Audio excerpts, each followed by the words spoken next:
Hello, and thank you so much for joining us today. My name is Alex Ash, and I am the Growth Marketing Manager here at SpyCloud. Today, we'll be joined by SpyCloud Labs researchers Ashley Alaka and Kyla Cardona to discuss the illicit Chinese pantsless data trade, uncovering Chinese language actor TTPs for data access, acquisition, and exfiltration. As a refresher, SpyCloud Labs is a focused research group dedicated to uncovering and analyzing the most intricate cybercrime patterns from the criminal underground. They nerd out on all things breach, malware, and threat actor related, and are hell-bent on making the internet a safer place for all. If you want to learn more about SpyCloud Labs, you can visit our website on our resources page, and I will post the exact link at the end of this presentation. Okay, a little bit of background on our amazing speakers. Ashley has a background in cyber threat intelligence and holds an MS in cybersecurity from Fordham University. Here at SpyCloud, her research is focused on emerging threats within cybercriminal and illicit communities.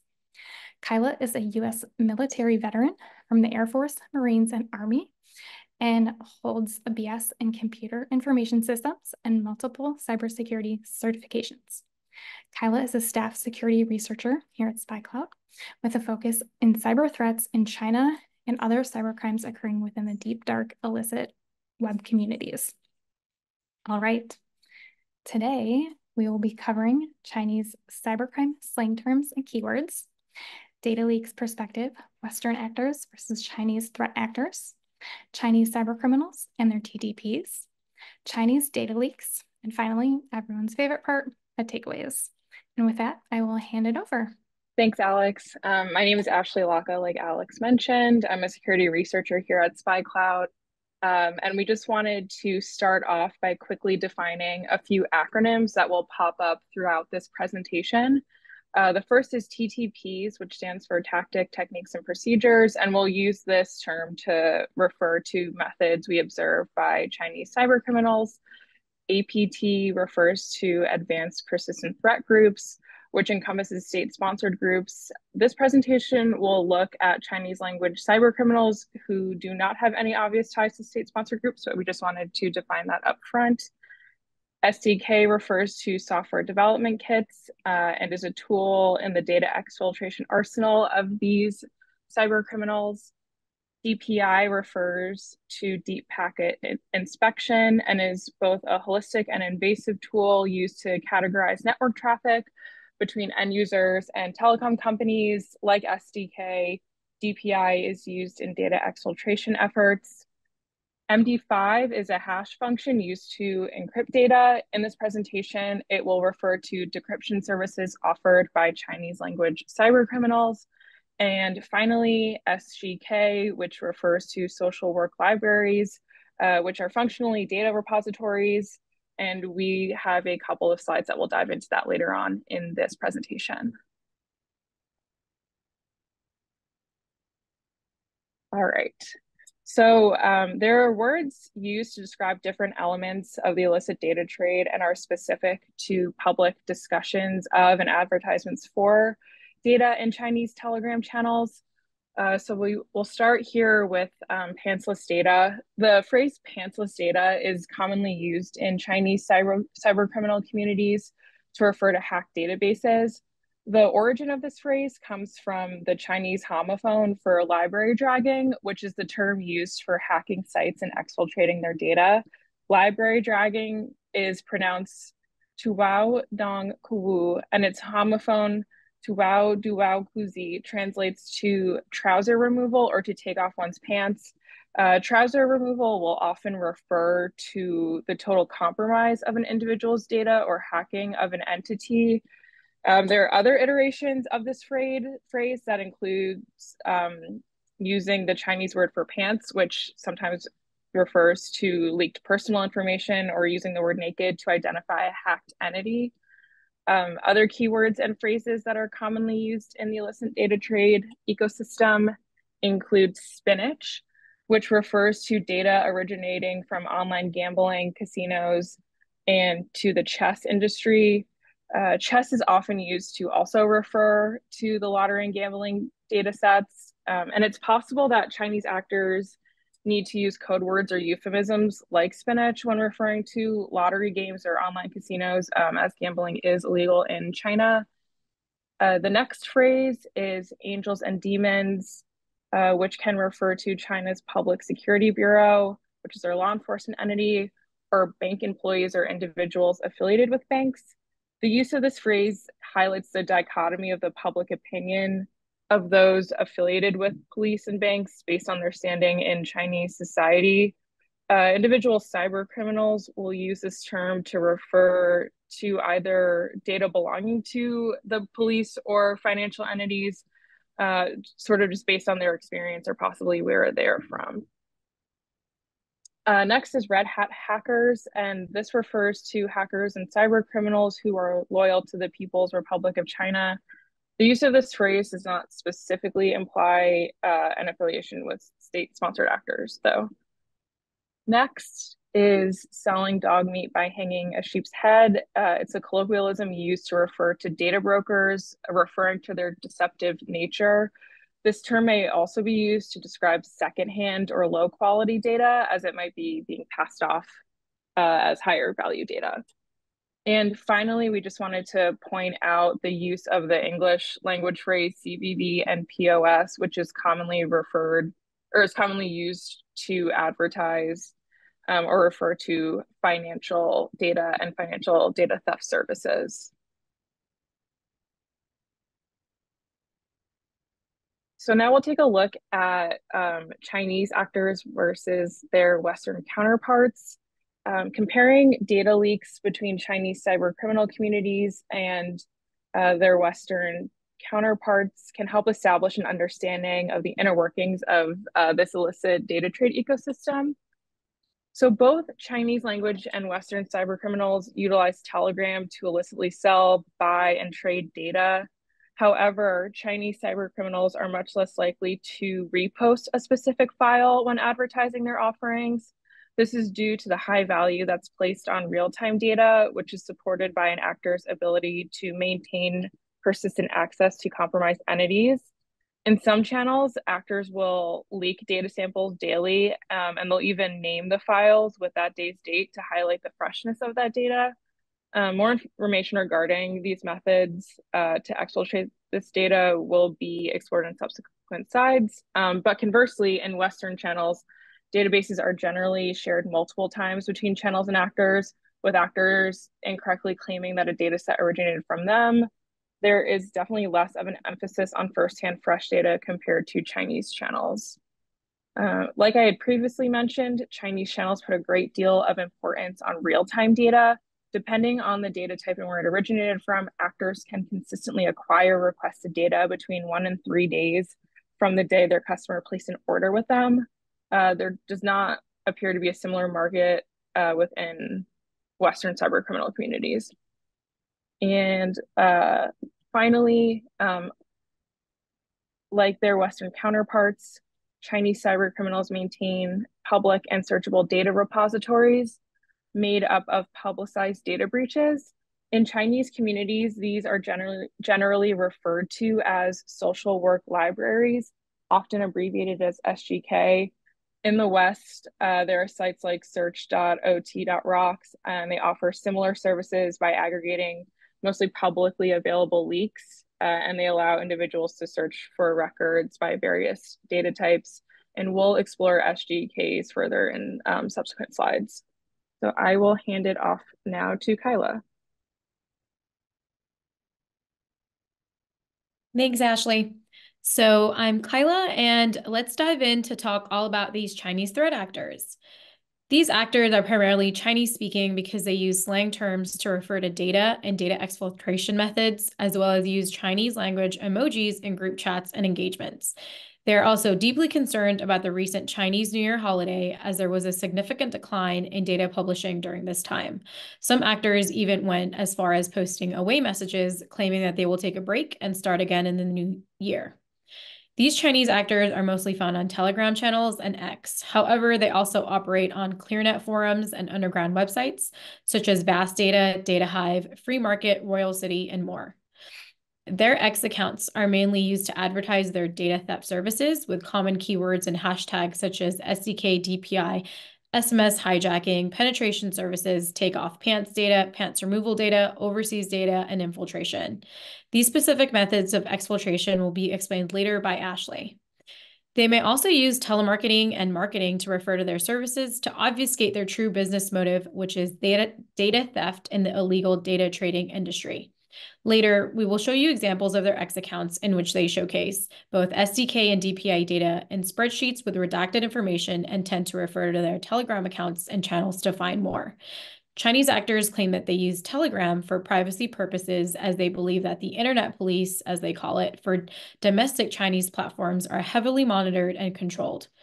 On Telegram, Chinese actors use similar keywords in their channel descriptions and group chats as those found in Twitter. Some of the Chinese actors who publish data refer to themselves as black hat hackers, red hat hackers, which means they're loyal to the People's Republic of China, as Ashley mentioned earlier, and dark web hackers, as they are commonly found in the names and channel descriptions. However, not all Chinese cybercriminals self-identify or claim to be hackers. Some people refer to themselves as salesmen, data brokers, or even reptiles because they use crawler methods to exfiltrate data, and they do not claim to provide the penetration services that hackers do.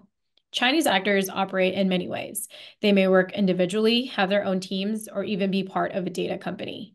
The individual operators may engage in data trade, while other hackers and also sell data for their own profits. Those that operate in a team have a sales team that take orders, usually through bill of lading forms, from customers interested in purchasing stolen PII and credentials.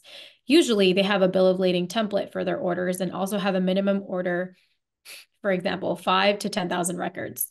The tech team are allegedly the people that manage the data access and are experts on technological tools used for data exfiltration and collection. Some Chinese actors work for quote unquote companies that specialize in data exfiltration, collection, packaging, and publishing. Analysts at SpyCloud have used social engineering methods to engage with Chinese-speaking threat actors, as well as have done extensive research in finding that these actors are claiming to have insider access to firsthand or real-time data, as Ashley mentioned earlier. Some Telegram channels even publish a library list of apps that they claim they have access to. This so-called insider access could be in the form of back-end permissions to apps or websites, or that they have contacts that have direct access to the data. However, if a customer specifies a target that is not on their library list, some actors are willing to provide penetration services for the target app or website for upwards of $12,000 per target.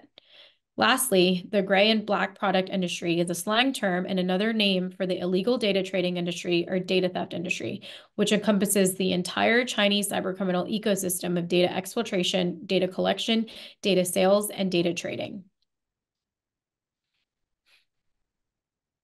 So let's take a look at their Telegram channels. On the left is a screenshot of a Telegram channel ran by a Chinese actor that publishes and sells infiltration data, also known as penetration data, DPI data, and SDK data in the following industries: spinach, lottery, financing, loans, social security, marriage, students, parents, car owners, medical care, air tickets, and domestic and overseas data. On the right is a screenshot of a Telegram channel run by a Chinese actor that publishes and sells real first-hand operator, SDK, DPI, and SMS data. This means they're claiming to have insider access to various types of fresh data in the following industries: sports, spinach, games, students, medical care, and online shopping. The keyword of real first-hand operator data reinforces the importance of the real-time data to Chinese cybercriminals that Ashley has mentioned earlier. Chinese actors categorize and organize their data differently from that of Western actors. Industry-based data is another way to say that data is organized by the sector. Usually, this data contains domestic PII. This term is also used interchangeably with firsthand, fresh, and real-time data because of the short time between data extraction and delivery. Actors organize these data files by sector to obfuscate the targeted companies and websites, essentially to make it harder for law enforcement officials to track them down and so they can maintain access to the victim entity. Ashley will go more in depth on the industry-based data in subsequent slides. Second and third-hand data refers to data collection from other methods, such as penetration services or hacking tools. CVV POS data is a slang term used to refer to foreigner financial credit card data, as mentioned earlier. The targets in these Chinese cybercriminal Telegram channels are usually global users. SGK is another term for social work library or social engineering database. This so-called library database is a collection of leaked databases that a hacker or hacker groups have compiled that have been made searchable for users. Lastly, combo lists are also used by Chinese actors. They usually contain email addresses and passwords. With extensive research and testing, analysts at SpyCloud have found that the combo lists released from these channels are mostly derived from collections 1 through 5. Collections 1 through 5 is a mega breach from January 2019 with billions of email addresses and passwords. It was also known as the breach of breaches, as it was a collection of credentials from numerous websites. Chinese actors tend to repurpose, repackage, and rename these combo lists and sort them by country when they publish them. So let's take a look at some more screenshots. The first screenshot here is a Chinese actor on X operating operator SDK and DPI data, quote unquote, directly from the source, which often means they will provide such firsthand data or real-time data with their insider access. The second screenshot is a Chinese actor on X masking their data theft services by using the phrase telemarketing data. However, they continue to use other similar phrases to Chinese actors, such as firsthand accurate data, and also offer SDK, DPI, MD5, and SMS hijacking services. Ashley will take a closer look at these services in the next slide. The third screenshot you see here is a Chinese channel on Telegram who refers to themselves as an overseas data professional penetration master team, claiming to have many years of penetration experience. They also claim to focus on overseas markets, global investors, currency circles, overseas Chinese data, gambling, shopping, and all other data resources. The fourth screenshot is a Chinese actor on X offering SDK, DPI, SMS hijacking, penetration data extraction, and various types of pants removal, which again means for a hacker to invade a target website or app and steal all of the user's information on the database. I will now hand it off to Ashley. Thanks, Kyla. So we touched on some of these methods of exfiltration already, so now we'll get a bit more into the weeds. The first method we're going to take a look at are SMS-focused attacks. This can include SMS hijacking, smishing, SMS reply attacks, and SMS sniffing attacks. These attacks are sometimes coupled with various social engineering techniques in order to trick victims into disclosing sensitive information. For example, in SMS sniffing attacks, actors may use pseudo base stations, which are akin to mini cellular towers, but leveraged for malicious purposes in order to intercept data. But these pseudo base stations can also be used to disseminate smishing messages with malicious links that lead to further data collection. DPI, the next method, like we had mentioned in the beginning of the presentation, stands for Deep Packet Inspection. And it's a legitimately used tool by telecom companies to manage network traffic. DPI is holistic and invasive, like we had mentioned, so it can accurately look at network traffic in order to best identify and categorize it. Threat actors who claim to have direct access, sometimes through signed contracts with these telecom providers, perform data collection when users access a website or app on the network of a Chinese telecom provider. Details of these alleged signed contracts have not been observed publicly or have not been made public at this time, so the inner workings of these partnerships are unclear. Leaked DPI databases tend to include sensitive information like phone numbers, location information, IP addresses, and URLs. The third method of data exfiltration we'll take a look at include the use of software development kits.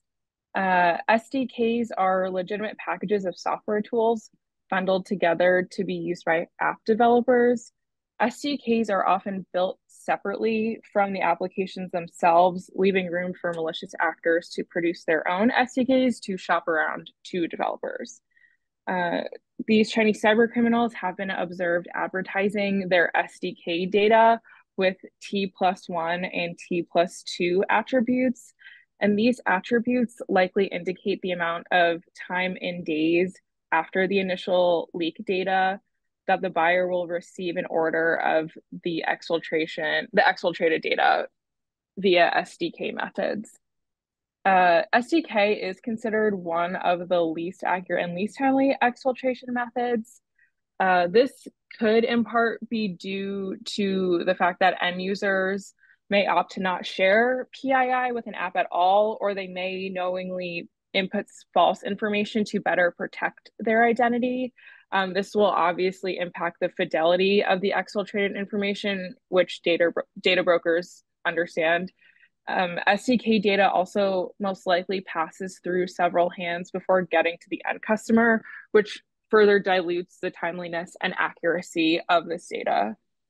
Additionally, actors may be poisoning and repackaging open source SDKs with vulnerable or malicious components, which would allow them to maintain access to the SDK, but it could also lead to supply chain attacks, as dev tools do persist as an attack vector with supply chain attacks. SDK data may include phone numbers, genders, ages, and location information. And a lot of SDK data tends to be domestic PII of Chinese citizens. The fourth method of exfiltration is referred to as MD5. Although actors claim to provide already desensitized and unhashed data, they can also provide decryption services if a customer has procured hash data, ostensibly most likely from another source. So this is another way that they can make data available is through their dehashing services. They may also advertise their MD5 services as an add-on to their data exfiltration. And finally is penetration services. Penetration services refer to data that is procured using third-party hacking methods. Actors will target vulnerabilities in applications or websites that they do not otherwise have access to. And Kyla will cover more on these services later on in this presentation. So here we have a few examples of what this exfiltrated data looks like.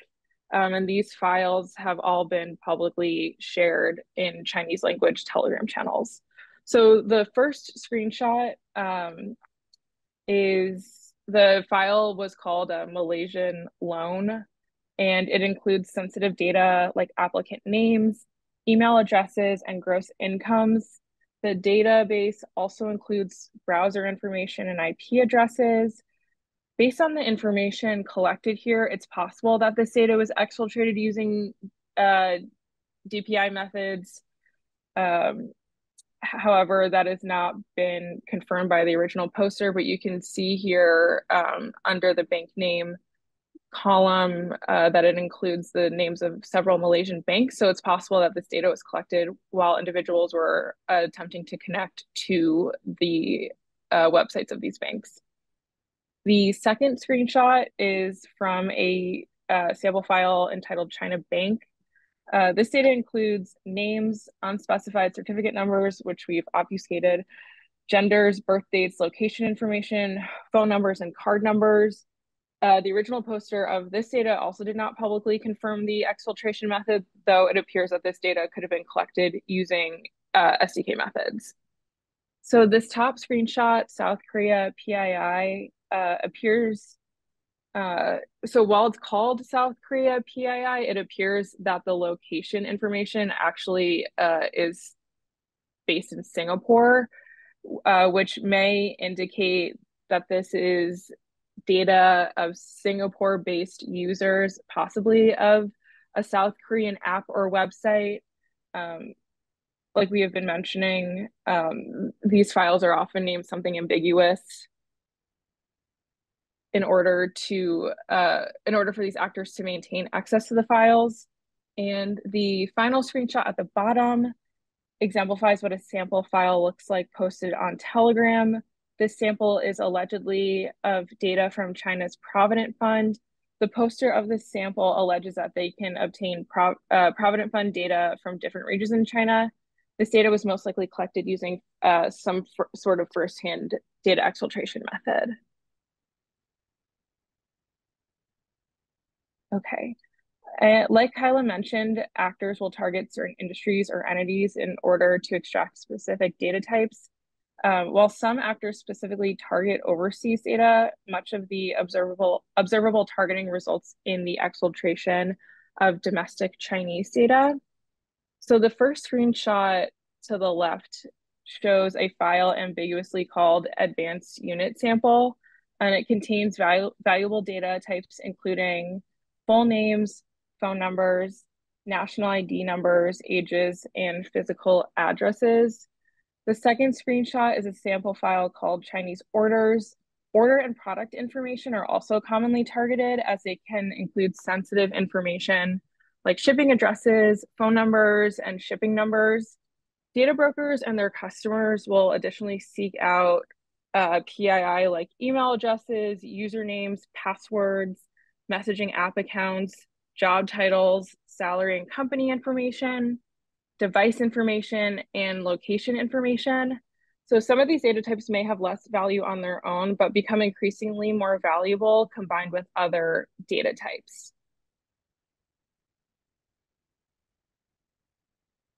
Firsthand data is regarded as the most accurate data type among Chinese language threat actors. Firsthand data tends to be broken down by industry and is collected generally via SMS, SCK, and DPI methods. Chinese cybercriminals tend to name their samples and breach files by sector and will use the phrase industry data or industry-based data when referring to these types of offerings. These offerings can include online shopping data, online loan information, insurance information, including medical insurance information from the Chinese Social Security system, education information, including details on students, their parents, teachers, and even exams, data from China Provident Fund and Housing Fund, like we saw on the last slide about the China Provident Fund. And finally, this can include financial data from banking apps or internal banking employees. This data, like we had previously mentioned, is often referred to as angel demon data. And on this slide, we've included a screenshot of a sample file shared on Telegram. And this file is called Vietnam Bank Loan Numbers and is pretty representative of how similar data sets are advertised. It might include a location, it might include a sector, but it's pretty vague nonetheless. And I will kick it back over to Kyla now. Thanks, Ashley. So Chinese actors use the term penetration services or infiltration services to describe the data that they have exfiltrated using hacking methods, but they also offer it as a service for apps or websites requested by customers that they already don't have access to. A few penetration tools that these actors claim to use are crawlers, fraudulent or Trojanized apps, scripting tools, SQL injection, and phishing kits. They usually use these terms to describe their method of exfiltration for overseas or foreign data files. After careful observation by analysts at SpyCloud, there are times when the overseas or foreign data is unique to the Chinese actor's platform or channel, but there are other times when they are originating from a Western actor's platform. This means that they do repost data files from Western actors' platforms. So when this happens, the Chinese actors can repost the full file or repost them and reduce them in size to sell the full file for profit. After extensive research and engagements with these Chinese actors, it's important to note that these actors find the least amount of confidence in this data type of collection method, as they believe that the data can be forged or altered, and it is usually not extracted in real time, such as when compared to the other data collection methods that Ashley mentioned earlier. Additionally, secondhand and thirdhand data also refers to data that has been pre-parsed or organized by Chinese actors, as this type of data is not usually found in its raw format. So let's take a look at the screenshots here a little closer. On the top is a screenshot of a channel a channel ran by a Chinese actor on Telegram, and they claim to be a hacker data vendor for overseas and domestic data.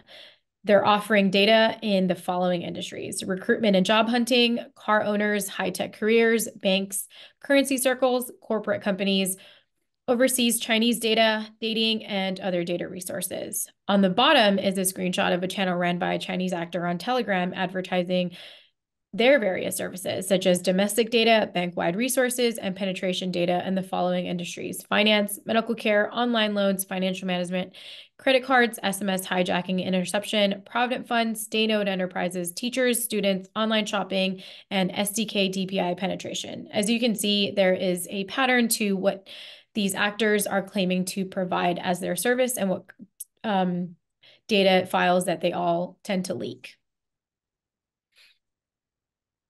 As previously mentioned by Ashley, CVV and POS data is a slang term used to refer to foreign financial or credit card data. The targets in these channels are usually, unfortunately, global users. Most advertisements from these channels highlight the availability of US and Japan credit cards. Threat actors also have sources for checking if the credit cards are live. However, credit cards that haven't been validated, meaning they have had a small pre-authorization charge run against it, will cost more than the cards that have not been validated. Credit card data is leaked in various ways by Chinese actors, some with just the financial details, while others publish FULS information. FULS data is a slang term for full information and is used to describe stolen identities and credit card information. This can include full names, full physical addresses, phone numbers, credit card information, expiration code, and the CVV. Now let's talk about global targets. Domestic financial material is not popular in this data collection method because Chinese actors claim that this financial data can usually be exfiltrated through the exfiltration methods of SMS, SDK, and DPI that Ashley has mentioned earlier. Additionally, they claim that domestic credit cards generally require more information, such as payment passwords and SMS verification codes, and even banking information for larger purchases. All in all, they're just saying that it's harder to use it for domestic citizens. However, Chinese actors claim that for foreign or overseas credit cards, there is no multi-step verification of passwords or SMS verification to make a successful purchase or transaction. They believe that in foreign countries, or in most cases, a card number, name, expiration date, CVV, and zip code is usually enough to make a purchase, but this usually depends on the payment gateway. Their methods of attack for this type of data collection are credit card sniffing and phishing kits.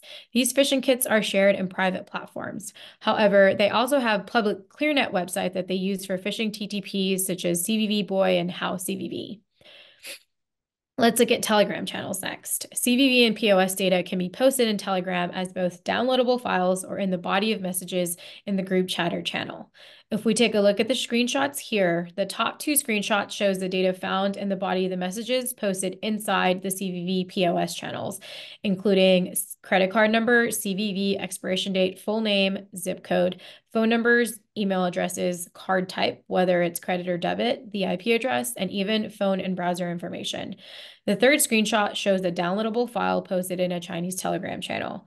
The fourth screenshot shows the same, but the last screenshot will take a closer look at the file before that, titled 2024.2.6. The file shows credit card numbers, expiration dates, CVV codes, card type, country, and if the card is live or active.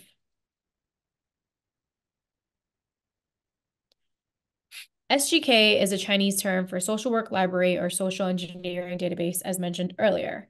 Chinese actors create their own centralized repositories of leaked PII. Therefore, these repositories consist of data that they have sold in the past or that they have found or exchanged with other hackers. An SGK can be owned by one hacker, or other times it is owned by a group of hackers. Another motivation for hackers to publish data for free is for this exact purpose, to exchange databases and build these platforms. These libraries require users to register with an email address or password, and so registered users can search through the dataset for various records as it contains detailed personal information. The searchable fields include QQ IDs, mobile phone numbers, ID numbers, email addresses, Weibo IDs, household registrations, and more.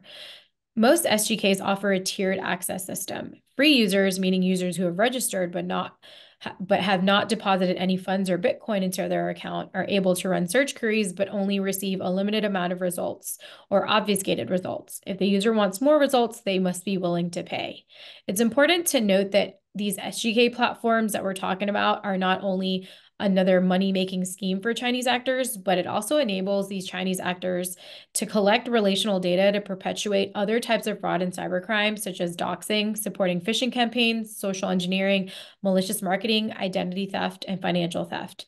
These SGK libraries can be found on ClearNet websites, underground websites, Telegram channels, and Telegram bots. For Telegram, there are two types of channels. The first is an SGK Telegram bot where a person can run search queries like they can on a website.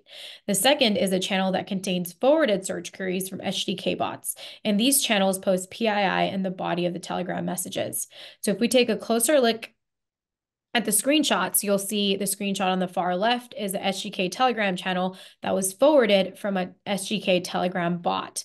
And the fields in this example post are the following: name, ID number, telephone, mobile phone location, service provider, date of birth, nationality, gender, and landline number. As you can see, that is very detailed information on individuals. The screenshot with multiple links on the far right is a ClearNet SGK platform that leads to various websites for different search queries, such as household registration, delivery information, WeChat, and Weibo information. The screenshot with the text, "Privacy is dead, get over it," is a ClearNet SGK platform with searchable fields such as QQ IDs, phone numbers, ID numbers, email addresses, and Weibo IDs. And the screenshot on the very bottom is a ClearNet SGK platform where you can search using the following fields: QQ ID, mobile phone, password, email address, mobile phone number, ID card, name, Weibo, UID, and also specify if it is a comprehensive query or a group relations one. As you can see, the Chinese cybercrime ecosystem is unique and different from that of the Western ecosystem. Western platforms are missing a substantial amount of data leaks from Chinese platforms for both domestic Chinese data and overseas foreign data that actors have targeted themselves.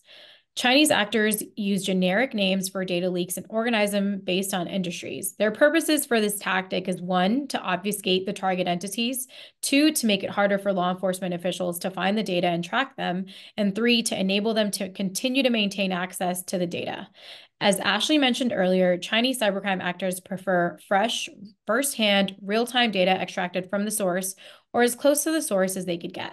This type of data is of higher value and accuracy to Chinese actors rather than data extracted from penetration services and hacking tools, which they find of low confidence, value, and accuracy.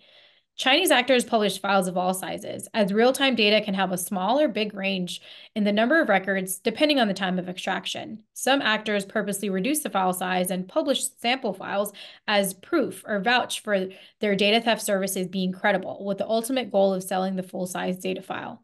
Other Chinese actors post full-size files for data exchange and other malicious purposes.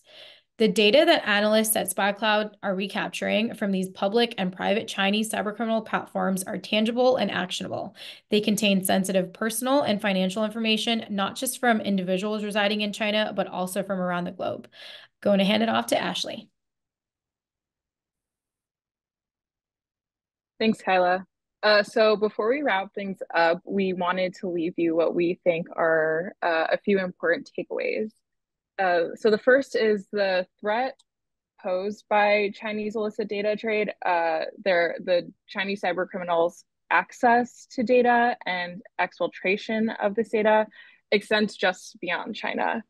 Anybody with a Chinese SIM card that connects to a telecom provider is vulnerable. So this could extend to tourists in the country who get a Chinese SIM card to put in their phone to have better connectivity throughout their travels. Additionally, anybody that has downloaded an app with a malicious SDK is vulnerable. And the use of secondhand data and penetration services also extends the threat beyond China. The second point that we'd like to drive home is that the illicit data trade occurs beyond Telegram. So while our research for this specific presentation honed in on Telegram and X-based cybercriminals and their breaches, the Chinese illicit data trade extends to both ClearNet and Tor-based forums and markets.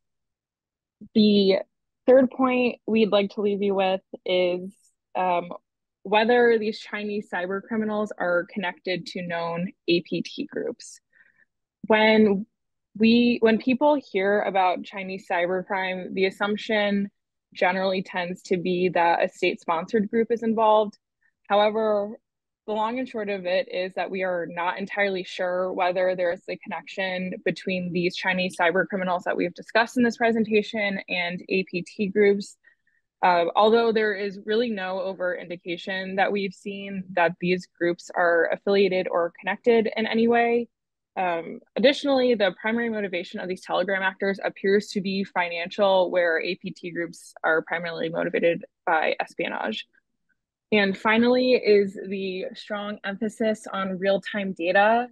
What is perhaps one of the most material differences between the Chinese illicit data trade and the Western data leak market is the emphasis on real-time data.